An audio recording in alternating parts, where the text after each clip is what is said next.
Connecting your Samsung Galaxy Buds 4 or Buds 4 Pro to an iPhone might seem a little confusing at first, especially since these earbuds are primarily designed for Samsung devices. Unlike Galaxy phones where you get instant pop ups and extra features, the process on an iPhone is slightly more manual. Still, the good thing is that they work perfectly fine through standard Bluetooth, so you can enjoy music, calls, and audio without any major limitations. You just won't get some of the advanced customization features that are available on Android. Once you understand the pairing process, it only takes a minute, and after that, your earbuds will reconnect automatically whenever you use them.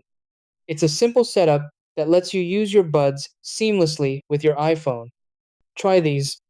Step 1. Open the charging case with your Galaxy Buds inside to power them on. Step 2. On your iPhone, go to Settings and tap on Bluetooth.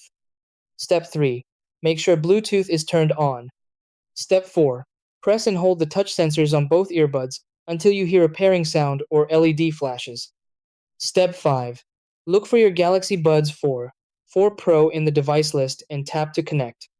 Step 6. Wait for the status to show connected, then start using your earbuds.